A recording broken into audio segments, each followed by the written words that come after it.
What's going on, everybody? It's your boy Pitts. Pitt Sports Zone, Bowie TV, coming to you live. Listen, it's going down all things HBCUs. And who else better to start it off with them Bowie State Bulldogs? We coming to you, Bowie State Bulldogs, total access. We got the Morgan State Bears. Listen, all HBCUs information, all HBCU news, sporting events, updates.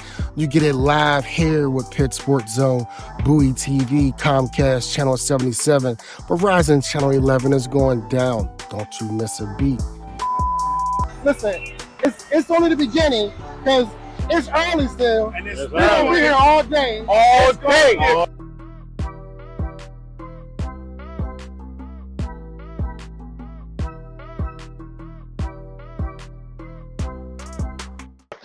Listen, we are back, man. Y'all know what it is. It's your boy Pitts from Pitts and Push Sports Talk Radio, Pitt Sports Zone, Bowie TV, coming to you live as usual. As you know how me and Coach Bernard Clark Jr. get down, this is through the eye of the tiger. It don't get no better. It's just me and Coach. We talk everything Robert Morris University, and we razzle-dazzle a little bit of other things in there as well, which I'm going to razzle-dazzle something in there for Coach a little later. He should have already knew that. But listen, Coach, how have you been, man? Everything's going well, man. You know, went through signing date, both of them.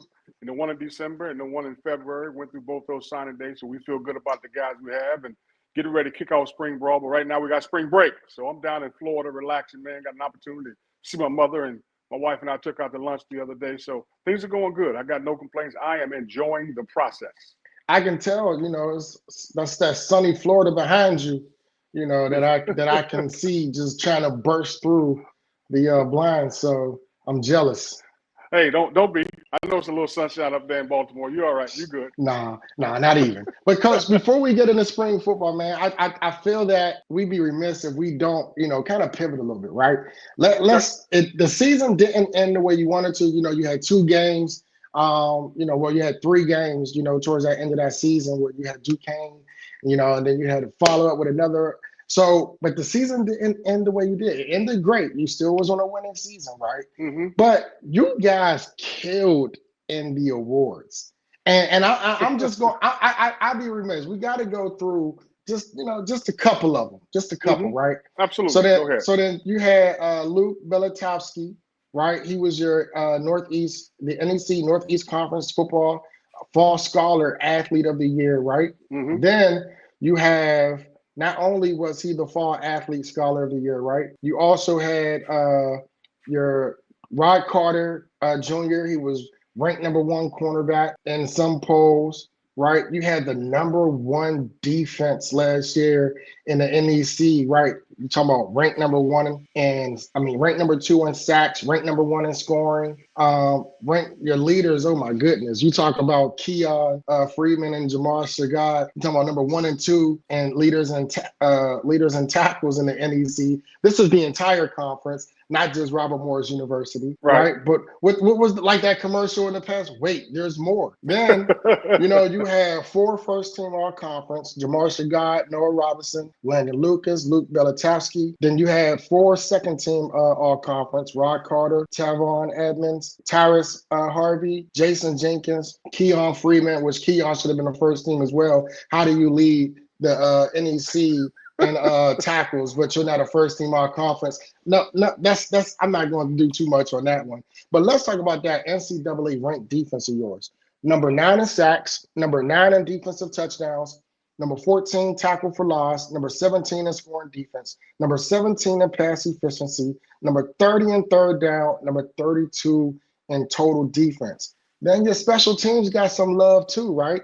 So you were number 1 in the NEC, number 36 in the country in kickoff, number 2 in the NEC for kickoff return, number 26 in the country for kickoff return, and Jason Jenkins. Then in punting, number one in the NEC for net punting, number 17 in the country in net punting, number 1 in the NEC in punt return defense, number 10 in the country in punt return defense, number 2 in the NEC in punt return, 30 punts inside the 20, 12 50-yard punts, 1 return for a touchdown, and more. Like, Coach, you guys did the damn thing last year. They played well. I mean, our team played well. I'm glad you have all those stats because, as you know, the only stat I care about is is the wins W's and and L's. losses. That's Yeah. it. But But and that's why I I'm glad said you have them. because Yeah. and that's why I said it because I know you're not going to throw those out there. Those, those aren't the accolades that, as a head coach that you want. You rather the wins and losses. But it does count for something because it shows not only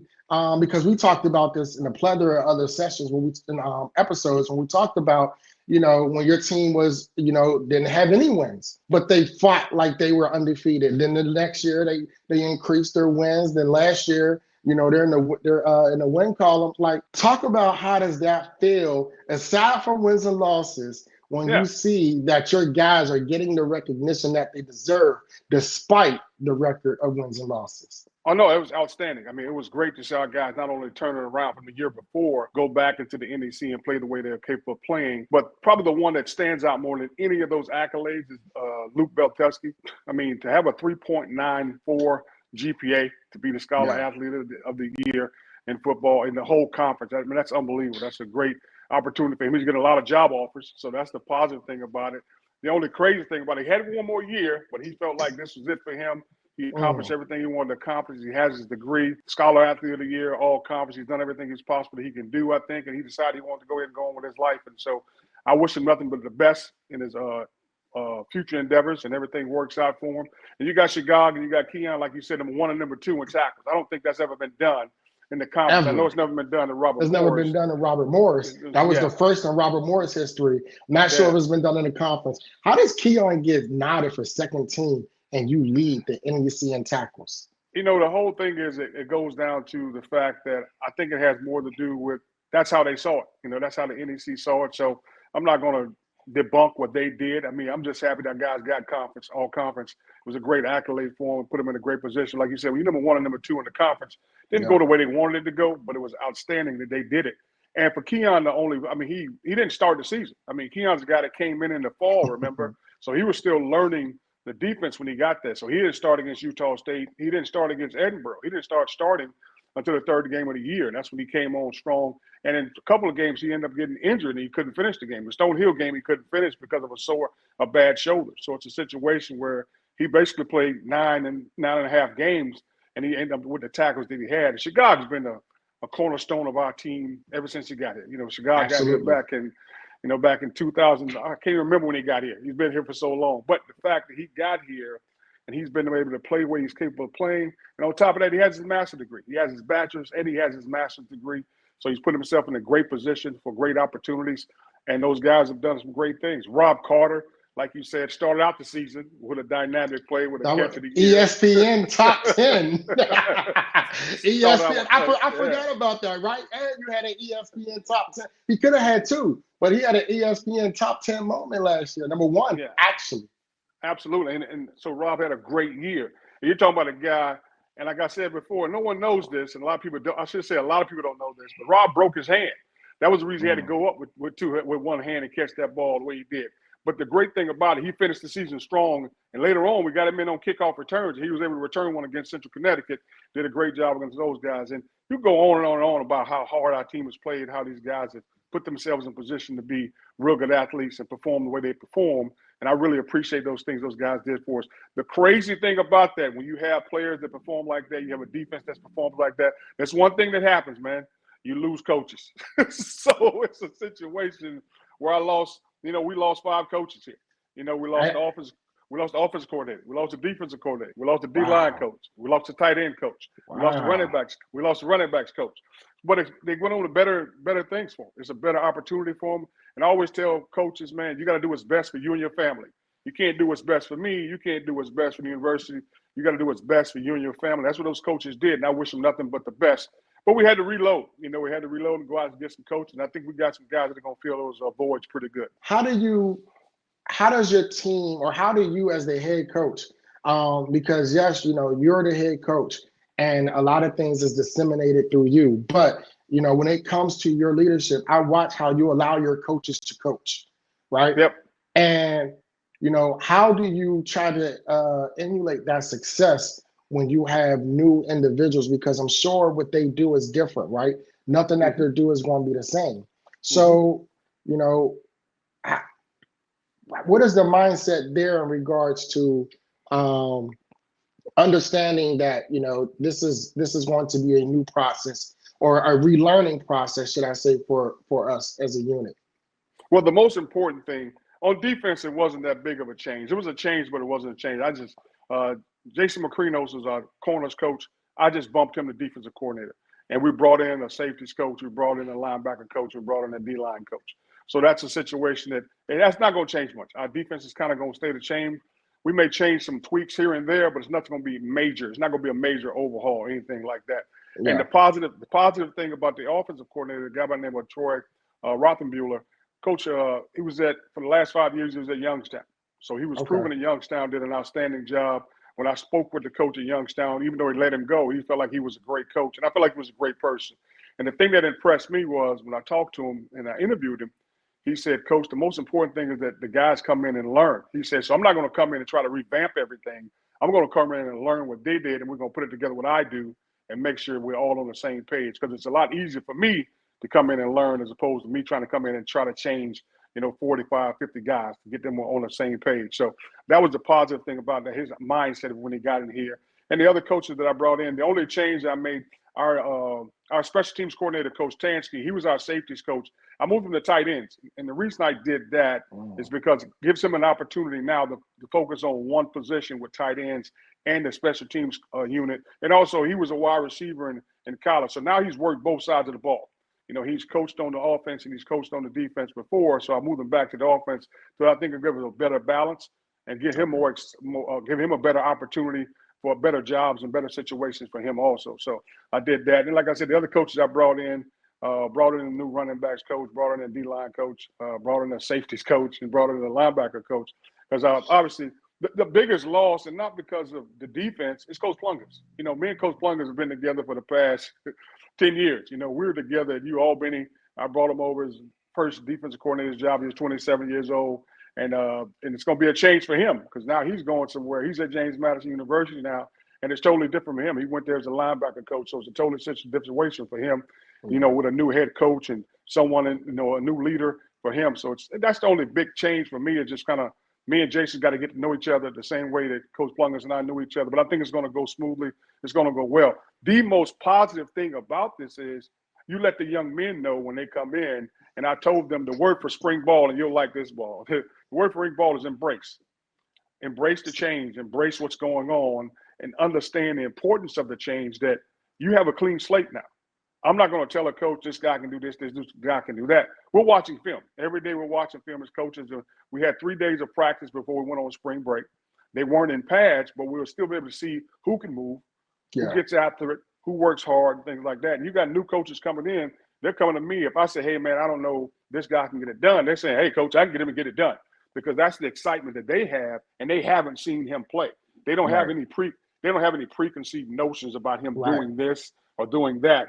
So they have a clean slate. So I told them, make sure you embrace the hard work, embrace the process of getting better, and embrace the new coach that's coming in, and put yourself in a position to get on that football field. We talk about the personnel. Now let's talk about the players lost, whether it's graduation, like a Luke or transfer portal.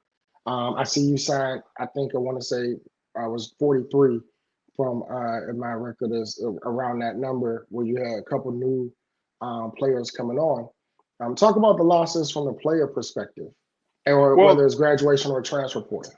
Well, as you know, the toughest loss is when you start losing offensive linemen. We lost Luke, we lost Hayden Barron, we lost Riley Kemper.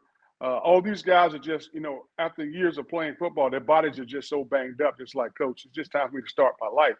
So we lost Diego Toros, and we lost a lot of guys on the offensive line. So basically, we got one guy. As we're watching film, we got one guy as we watch film on the offensive line that's coming back, and that's Mofi. And the rest of the guys are pretty new guys that are coming in. So Coach Holder has his work cut out for him this spring to get guys going. And another guy we lost, like you said, man, we lost Sean Charles. We lost Noah Robinson. We lost who else we lose? We lost Dre Cooper. We lost Terrell Ridgely. I can go on and on and on. We lost a bunch of wide receivers. So all the guys that are here now are all new guys. So the weird thing is, as we had those first 3 days of spring ball, we go back and look at spring last year, everything was clicking because of the same team from the year before. Absolutely. Well, now it's all new guys, and now we got to get them in the right frame of mind, practicing the way they need to. Again, embracing what's going on and understanding the importance of it. And with the new coaches now, the defensive line is pretty much the same. That's the positive thing about that. Got a lot of guys back on the defensive line. Lost some guys, some key guys, but we also got some key guys back.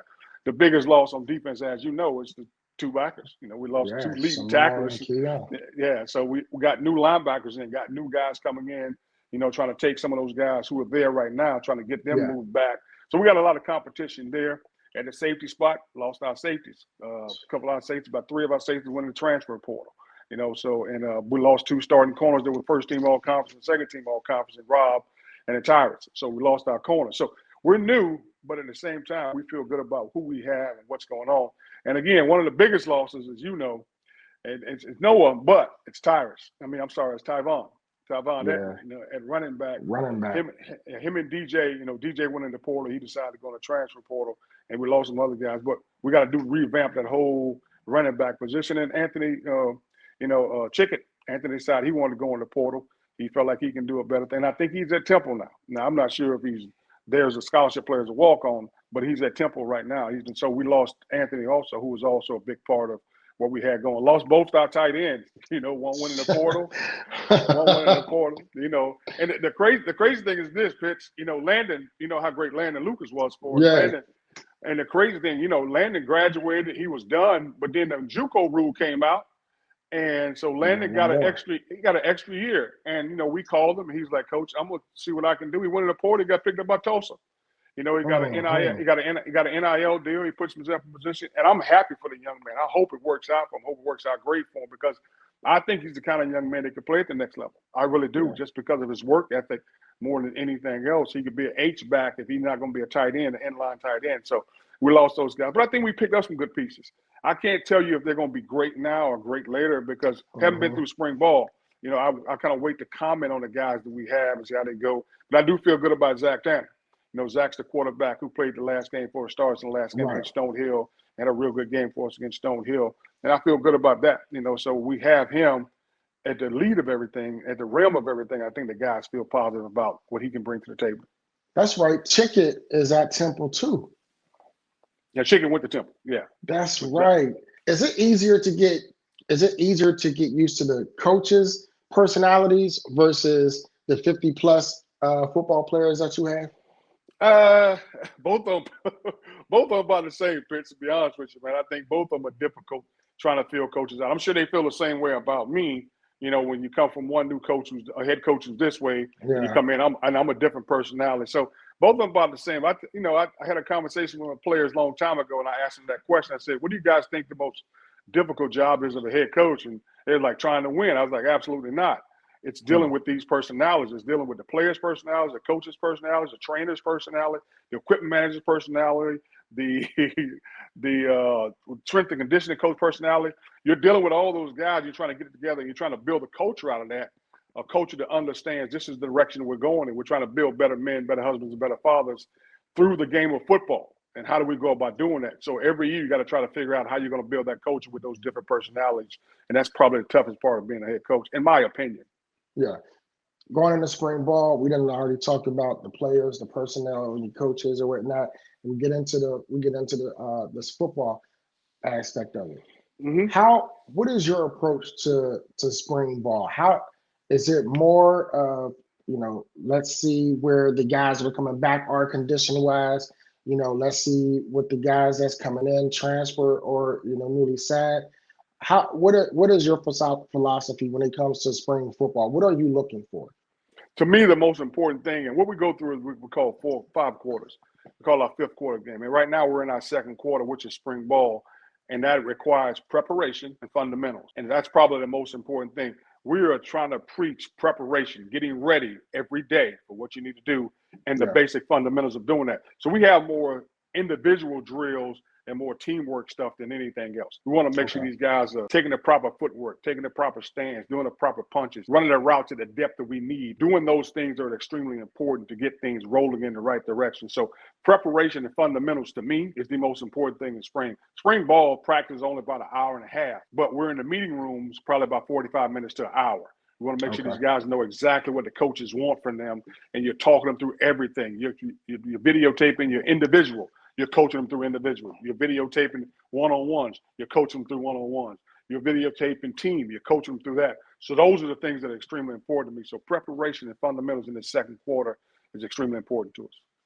What is the carryover that you take from spring football into fall practice before fall ball starts?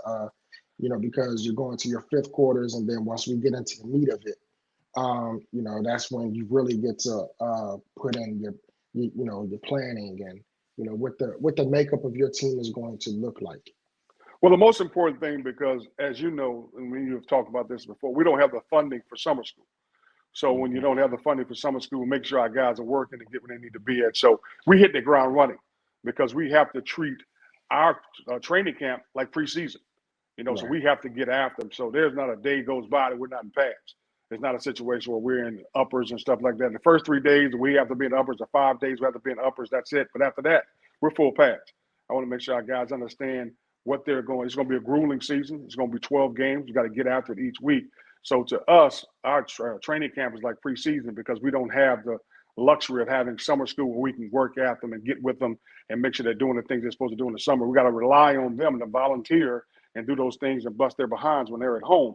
So we got to make sure training camp to us is like, like I said, it's like a preseason, getting after it, making sure we're hitting as much as we can based on the NCAA regulations and things like that. But those are things that's important. So summer is extremely important for us because our guys are working by themselves. And then when training camp comes, we got to get after it. Hot topic right now, spring football games. Mm-hmm. What is your take on that? I see that there are, I think, want to say 5 or 6 other universities who has either scrapped their spring game altogether, or they switched it to a position on position competition drill, backers on running back, 7 on 7. What is your take in regards to, and do you feel that it's unnecessary? Do you feel it's monotonous to play the spring game because all you're doing is battling each other? I don't feel anytime you're on the field and you're competing, I don't feel it's unnecessary. I think it's extremely important. We've never had a spring game. We've always had a scrimmage. So it's always been offense versus defense for us, always, because I just think that's more important as opposed to separating the guys and getting them going and things like that. And we'll even have sometimes we're separated, we'll have a special team scrimmage when we start training camp. But other than that, I think it's extremely important for your guys to know what it's like to go after each other, to play hard with each other. The great thing about last year's spring game is our quarterbacks came to me and was like, Coach, we want to be live. We're tired of guys saying we sacked them. Well, let's see if they can sack us, Coach. So that thing was exciting for me. But I don't think anytime you can compete and get after each other that it's a waste of time. I think the biggest reason most teams are doing it is because of the 105 rule. Now that you're going to have a max of 105 guys on a team, I think that has more to do with it because now you're trying to figure out, okay, who am I going to keep on the team? Who am I not going to keep on the team? Because that's what it boils down to now, because people can say what they want to say, because you're going to have 105 guys going into camp. You can have 125 right now, but once camp starts, 20 of them got to go. And that ain't even counting the guys you still may bring in from the transfer portal, which opens up in June. So, which opens up in May. So it's a situation where, bam, now we got to figure out we're bringing new guys in and get rid of guys and what's going on. So that has a lot to do with it now. I think it's more about fundamentals. Like you said, the reason coaches are putting in a situation where guys are competing against each other because, okay, am I going to keep this guy? Am I going to keep this guy? Am I going to keep him based on competition or based on how he's running or how he's playing? So those things become extremely important. So that has more to do with, I think, now than anything else. Again, in my opinion, because when it comes to the 105, I already told our guys, we're only bringing 105 to camp. So we got to make sure the guys are doing what they need to do, getting after it, busting their behinds is extremely important. Now we got to wait for Pitts to come back. So I got to make sure I carry on the conversation until he gets back. Here he is. Go ahead. So Coach, are you for scrapping spring games? Are you for or against? Do you have a preference? No, I really don't have. But like I said, we've never had a spring game. It's always been scrimmage, offense versus defense. I know when I was at Miami, we had orange versus white. So it was always a spring game, so always did. But again, things are so different now, man. The foundation of football has kind of changed in certain ways. So we got to make sure we got to change with it. It's a situation. It can't be a dinosaur. You can't sit back and say, I'm going to do it this way. I'm always done it this way. No, you can't be a always done it this way type guy. You got to figure out what's the best way to navigate the new system of what's going on in football, and what's the best way to navigate it and get the best out of your players. And so that's what we're going to do as a staff. We're going to sit down and we're going to talk about it. What's the most important thing? Is it the fundamentals and the preparation, or is it playing a spring football game? So I think what it is it goes down to fundamentals of preparation for us, and that's the most important thing. Are you for, if the NCAA says, you know what, let's go ahead and do it, are you for with your team scrimmaging another team for a spring game? 100%. I would love to do that. Now you're talking, especially before the season starts. I would love to be able to scrimmage a team, and doing training camp, before the season starts, have a preseason game, really, go in and maybe play against a Division II team or a Division III team and bring over and let them get out there doing 7-on-7, playing some inside, doing some inside run, doing some team run and stuff like that. I would love to do that 100%, no doubt about it.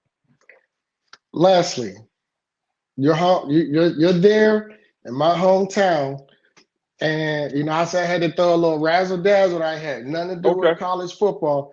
Okay. What in the hell is going on downtown in Oakland, Pennsylvania? Like, what are we doing? Like, we went from last year having Justin Fields and Russell Wilson. We then don't have either. We then go get a DK Metcalf, and then we have Mason Rudolph and the bum from Miami who should have been gone. Like, how do you make sense of that quarterback position? First of all, I don't ever comment. You know this, and I know this. I do not comment on another man's squad because, again, I'm not sitting in the rooms. I'm not sitting in the boardrooms. I'm not privy to the information that they have. So the moves that they're making, obviously, they feel are the best moves for them. Now, it may not be the best moves for you as a fan, but it's the best moves for them because they're doing what they need to do in order to have a winning football team. And I guess that's how they're looking at it. Again, let's look at the finished product. Once the finished product gets here, let's make it happen. Because you, of all people, should know how many people say don't put Russ in. And you said put Russ in last year. Oh, yeah. So it's a situation where you don't know what's going to happen. Yeah, you already know. So, absolutely.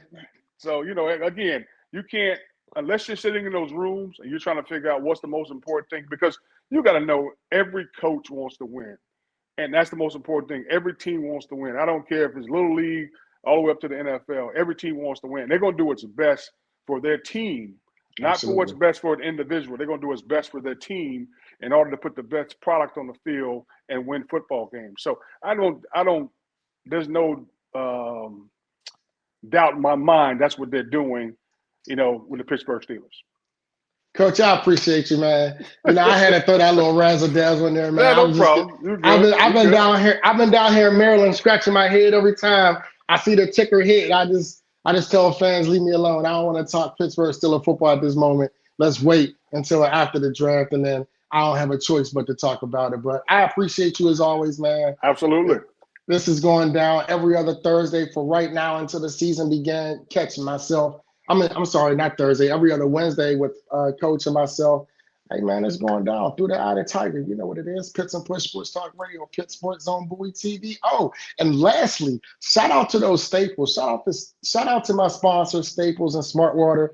I appreciate you for believing in me, seeing my vision, believing in my dream, and, lending your hand along the way. So gratefully appreciate it. Go ahead, Coach. Do like appreciate you normally do. Appreciate your Pitch. Let's make it happen. And, hey, our boys are in the they're in the tournament. So Robert Morris University Hoop Squad. Let's go. Let's go, Bobby Mo. Y'all know what it is, man. I catch y'all next. Oh, tune in tomorrow, man. Got another show coming in. Got Coach, Damon Wilson, Morgan State University Bears. Listen, it's about to get spicy this football season. Let's talk about it. I'm your boy Pitts. We out.